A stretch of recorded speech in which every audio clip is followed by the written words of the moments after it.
Donald Trump Greenland ಅನ್ನು ವಶಪಡಿಸುವ ವಿಚಾರ ಮಾಡಿದ ನಂತರ ಅಮೆರಿಕ ಹಾಗೂ ಯುರೋಪ್ ನಡುವೆ ಒಂದು ಮುಸುಕಿನ ಗುದ್ದಾಟ ನಡೆಯುತ್ತಿದೆ. ಇಲ್ಲಿ ಅಮೆರಿಕ ಗ್ರೀನ್‌ಲ್ಯಾಂಡ್ ನಮಗೆ ಬೇಕು ಅಂತ ಹಠಹಿಡಿದಿದೆ.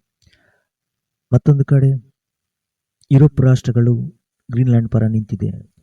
ಜರ್ಮನಿ, ಇಟಲಿ, ಫ್ರಾನ್ಸ್ ಕೆಲವೊಂದು ಯುರೋಪ್ ರಾಷ್ಟ್ರಗಳು ಅಮೆರಿಕದ ವಿರುದ್ಧ ನಿಲ್ಲಲು ಮುಂದಾಗಿದ್ದಾರೆ.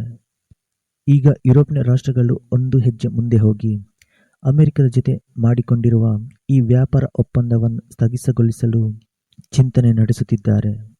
ಇನ್ನೊಂದು ಕಡೆ ಡೊನಾಲ್ಡ್ ಟ್ರಂಪ್ ಗ್ರೀನ್‌ಲ್ಯಾಂಡ್ ಪರವಾಗಿ ನಮ್ಮ ವಿರುದ್ಧ ನಿಂತರೆ ನಿಮ್ಮ ವಿರುದ್ಧ ಹೆಚ್ಚಿನ ಪ್ರಮಾಣದಲ್ಲಿ ತೆರಿಗೆ ವಿಧಿಸುತ್ತೇನೆ ಅಂತ ಎಚ್ಚರಿಕೆ ಕೊಟ್ಟಿದ್ದಾರೆ.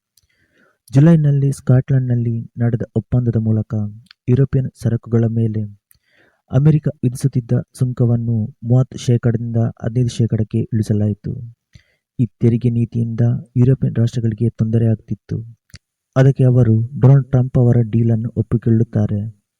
ಇಲ್ಲಿ ಡೊನಾಲ್ಡ್ ಟ್ರಂಪ್ ಕೂಡ ಯುರೋಪಿಯನ್ ರಾಷ್ಟ್ರಗಳನ್ನು ಯಾವ ರೀತಿ ನೋಡ್ತಿದೆ ಅನ್ನೋದು ಎಲ್ಲರಿಗೂ ಗೊತ್ತು.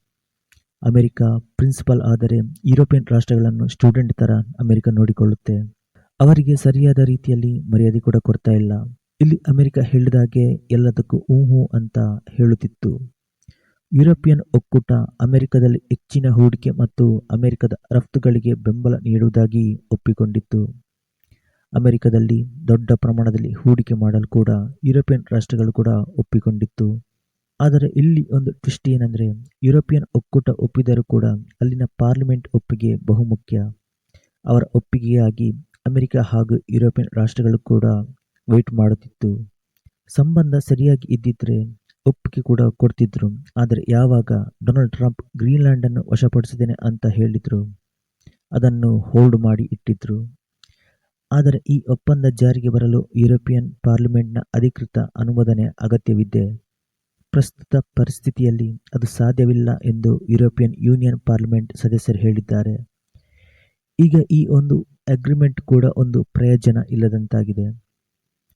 ಒಂದು ಕಡೆ ಡೊನಾಲ್ಡ್ ಟ್ರಂಪ್ ಅಮೆರಿಕವನ್ನು ಬೇರೆ ರಾಷ್ಟ್ರಗಳನ್ನು ತುಳಿದು ಗ್ರೇಟರ್ ಅಮೆರಿಕ ಮಾಡಲು ಹೊರಟಿದ್ದಾರೆ. ವೆನೆಜುಲಾದ ಅಧ್ಯಕ್ಷನನ್ನು ಯಾವ ರೀತಿ ಟ್ರಂಪ್ ಮಾಡಿದರೆಂಬುದು ಎಲ್ಲರಿಗೂ ಗೊತ್ತು. ಇತ್ತ ಗ್ರೀನ್‌ಲ್ಯಾಂಡ್ ಡೆನ್ಮಾರ್ಕ್ನ ಭಾಗ. ಟ್ರಂಪ್ ಅದರ ಮೇಲೆ ಕಣ್ಣು ಹಾಕಿದ್ದಾರೆ. ಇತ್ತ ಟ್ರಂಪ್ ಹೇಳ್ತಿದ್ದಾರೆ, ಗ್ರೀನ್‌ಲ್ಯಾಂಡ್ ಅನ್ನು ವಶಪಡಿಸಿಕೊಳ್ಳದಿದ್ದರೆ ಚೀನಾ ಅಥವಾ ರಷ್ಯಾ ಅಲ್ಲಿ ಬರುತ್ತೆ.